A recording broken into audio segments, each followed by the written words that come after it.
सलाम मेरी अजीज पंखो। ऑलमोस्ट 4 हफ्तों के बाद जिनपू स्टोरीज का 10वां पार्ट आपकी खिदमत में हाजिर है। अब अगेन वही सब कुछ होना शुरू हो गया। स्टोरीज जो हैं वो इंटरेस्टिंग नहीं आ रही। मुझे कल बहुत ज्यादा पढ़ना पड़ा, ईमेल्स पढ़नी पड़ी, मैसेजेस पढ़ने पड़े, कमेंट सेक्शन पढ़ना पड़ा, तब जाके मुझे ये काम की कुछ स्टोरीज मिली हैं। तो यार मैं फिर से कहूंगी कि अब अगर मुझे इंटरेस्टिंग स्टोरीज मिली तो ही अगला पार्ट आएगा, वरना इसको भूल जाओ। शुरू करते हैं। सबसे पहली स्टोरी मुझे जिन्होंने भेजी है उन्होंने अपना नाम बताने से मना किया है। वो कहते हैं, जब हम पहली दफा पाकिस्तान आए on a very very long vacation, हम जिस घर में शिफ्ट हुए वो 5 साल से बंद था, क्योंकि जो मालिकन थी उनकी एक ही बेटी थी। उसकी शादी के बाद उनकी बेटी के हस्बैंड ने अपनी सास को भी साथ ही रखने का सोचा और घर बंद करवा दिया। खैर अब उन्होंने ये घर रेंट के लिए खोला तो हम शिफ्ट हुए। Everything was fine. मेरी खाला को ऐसी चीजों की वाइब्स आ जाती है, उनको फील हो जाता है, लेकिन उन्होंने हमें बताया नहीं। और घर में रहने के 4 दिन बाद छत पर खाला के बच्चों ने स्टोर रूम की बैक साइड पर कोई शरारत की और उसी दिन खाला मगरिब के टाइम बीमार हो गई। पेट में बहुत शदीद दर्द हुई, डॉक्टर्स को दिखाया, मेडिसिन ली, पर कोई आराम नहीं आया। और इस घर में शिफ्ट होने के 3 महीने पहले खाला को ऑपरेशन हुआ था, जिसकी स्टेजेस अभी तक बिल्कुल ठीक हो चुके थे। खाला रोज रात को अजीब अजीब बातें करती थी, कभी मरने की, कि मैं मर जाऊंगी, तुम लोग इस घर को छोड़ देना, कहीं और चले जाना। और स्पेशली हमें बोलती थी कि बच्चों को मत छेड़ा करो। हम सब परेशान हो गए। खाला अपने एक बेटे को बुलाती थी जो कि सबसे ज्यादा शरारती था और बोलती थी कि तुम्हारी शरारतों ने मुझे मार देना है, पास आ जाओ। फिर मेरी सिस्टर ने सुबह शाम तिलावत, आयतुल कुर्सी, सूरह यासीन, कुरान की रीडिंग तेज आवाज में करनी। खाला की तबीयत कुछ ठीक होने लगी और उन्होंने बताया कि मेरी तबीयत जिस दिन खराब हुई थी उस रात मेरे रूम में 3 छोटे बच्चे, जिनमें से एक रो रहा था और बोलता है कि हमारी माँ नहीं है और हमारा बाप बहुत दूर है, तुम्हारे बच्चे ने हमें परेशान किया है और मेरे भाई को मारा। अब जबकि हमारी भी माँ नहीं है तो तुम्हारे बच्चों की भी नहीं रहने देंगे। We were scared after listening this। और जिस दिन खाला ने ये बात बताई उस रात खाला के वो टांके जो बिल्कुल फाइन थे वहाँ से ब्लीडिंग होने लगी, बहुत ज्यादा ब्लीडिंग, और खून की उल्टी भी हुई। उसी सुबह मैं खाला को दूसरे सिटी ले गया, हॉस्पिटल गए, उन्होंने एडमिट किया। शाम को रिपोर्ट्स आई, उन्होंने कहा कि सब कुछ ठीक है और खाला भी बिल्कुल ठीक हो गई। फिर हम वापस आए और मेरी खाला ने जानबूझ के अपने बच्चों को छत पे लेके गई और उनको मारा, डांटा कि किसी को परेशान नहीं करते, चलो सॉरी बोलो।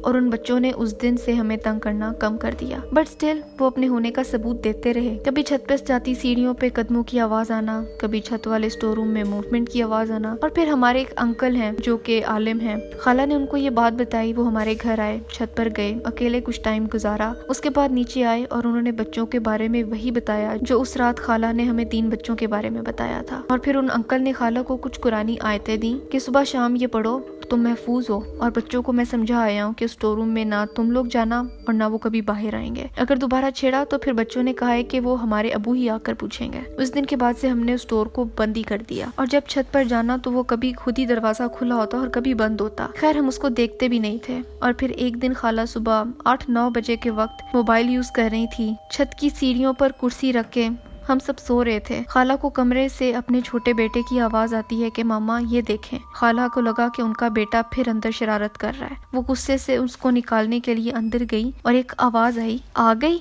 और गेट बंद हो जाता है। और खाला भागकर गेट खोलने की कोशिश करती हैं, लेकिन दरवाजे पे ताला ना होने के बावजूद भी दरवाजा खुल नहीं सका। खाला ने अपने हाथ में पकड़े मोबाइल का फायदा उठाया। यूट्यूब ऑलरेडी ओपन थी, उन्होंने रैंडमली कोई सूरा प्ले कर दी और खुद भी उसको पढ़ना शुरू कर दिया तेज आवाज में। और खुद तिलावत करते करते मुझे फोन किया। मैं नीचे सो रहा था, मेरा फोन बजा, मैंने उठा, मैंने फोन उठाया, सुना कि खाला तिलावत कर रही हैं जोर से और घबराई हुई आवाज में कह रही हैं कि हेलो हेलो। मैंने उनसे पूछा कि आप कहाँ हो, आप क्या कर रही हो।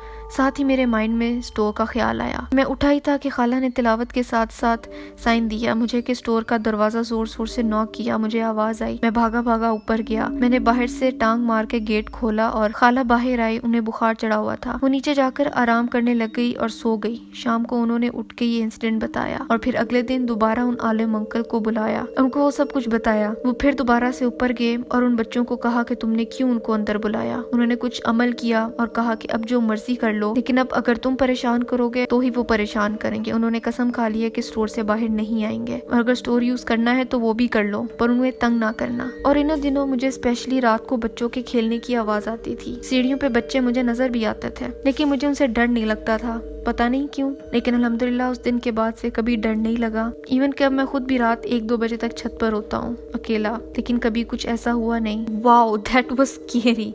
आप अभी तक उसी घर में रहते हो, बहुत बड़ी बात है। खैर अगली स्टोरी जो मुझे आई है, इन्होंने भी अपना नाम बताने से मना किया है और ये कहते हैं कि अपनी डिग्री करने के बाद ये मेरी पहली जॉब थी। मैं लाहौर से कराची की मोटरवे पर सिविल इंजीनियर था। वहाँ कैंप बना हुआ था जहाँ सारे इंजीनियर्स, मैनेजमेंट और बाकी लेबर्स और स्टाफ की रिहाइश भी वहीं हुआ करती थी। वो अभी भी 101 एकड़ का कैंप है वहाँ पे। सब कुछ ठीक चल रहा था कि एक दफा मैं डिनर के बाद अपने रूम में जा रहा था कि मैंने एक हॉल देखा जो कि लॉक्ड था। मुझे वो हॉल काफी बड़ा लगा क्योंकि वो 3-4 रूम्स को कंबाइन करके बनाया गया था और वो काफी खुला भी लग रहा था। तो मैंने अपने मैनेजमेंट से पूछा तो उन्होंने बताया कि कोई वहाँ रहने को तैयार ही नहीं है क्योंकि वो हॉल भूतिया है। ये मेरी बेवकूफ़ी थी कि मैंने उनकी बात पर यकीन नहीं किया और इसीलिए मैं वहाँ गया और थोड़ी देर बैठने के बाद वापस अपने रूम में चला गया। वापस जाते हुए मैं ये ख्याल कर रहा था कि मैनेजमेंट से बात करके मैं वहाँ शिफ्ट हो जाता हूँ क्योंकि मुझे वहाँ कोई मसला नजर ही नहीं आया। मेरे साथ मेरे रूम में एक दोस्त रहता था। जब रात को हम दोनों सो गए तो आधी रात को मुझे ऐसा लगा जैसे मेरी टांगों के ऊपर कोई बहुत भारी भरकम चीज आ गई है। मैंने उठने की कोशिश की, अभी मैं थोड़ा सा ऊपर ही हुआ था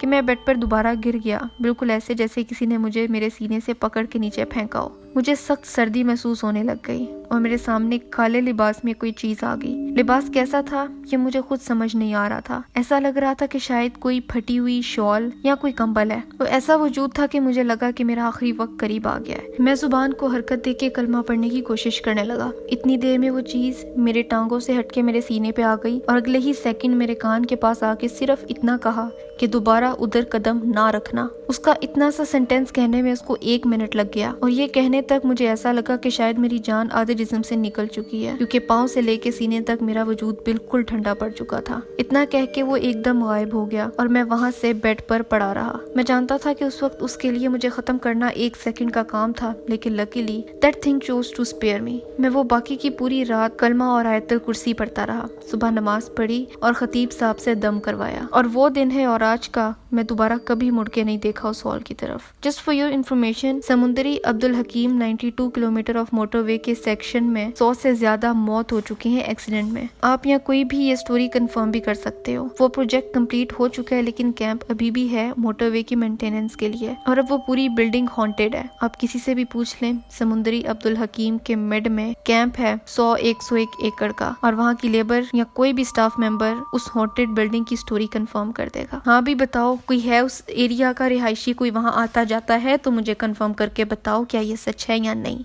अगली स्टोरी मुझे भेजी है बिलाल अली ने और ये कहते हैं, ये बात तब की है जब मैं 5th या 6th क्लास में था। मतलब इतना बड़ा नहीं था, छोटा था बहुत। तुम्हारे घर में एक टेरेस गार्डन है, वहाँ मैं अक्सर पतंग उड़ाया करता था। एक बार मेरी पतंग की डोर एक पौधे में अटक गई और जब मैंने पतंग खींची तो वो पौधा ही टूट गया। मैंने अम्मी के डर से कि वो डांटेगी कि उनका पौधा खराब कर दिया मैंने वो पतंग ही फेंक दी। उसी रात को मेरी बहन के ख्वाब में एक बाबा आए और मेरी बहन को एक मंजर दिखाया कि एक औरत हमारे सहन से गिर गई है और उस बाबा ने आके बताया कि तुम्हारे भाई ने मेरी बीवी को ऊपर से नीचे फेंक दिया है और वो जख्मी है और दूसरे पत्ते पे मेरा बेटा भी था, उसे भी चोट आई है। उसे समझा दो कि अब वो वहाँ ना आए क्योंकि अगर हम यहाँ से चले गए तो तुम्हारे घर को पलट देंगे। और यही हुआ। खैर मेरी बहन डर के उठ गई। नो डाउट वो जो भी थे बहुत अच्छे थे, लेकिन मेरी वजह से बहुत नुकसान हुआ मेरी फैमिली को। ये ख्वाब जो मेरी बहन ने मेरी अम्मी को बताया तो अगले दिन अम्मी ने वो अब्बू से बात की ताकि वो मुझे डांटे कि मैं दोबारा उस तरफ ना जाऊं। लेकिन अब्बू को ये बात बताई तो अब्बू की तबीयत काफी खराब हुई। काफी डॉक्टर्स को दिखाया लेकिन अब्बू की तबीयत ठीक ना हुई। उसी टेरेस से मेरा ड्राइंग रूम कनेक्ट था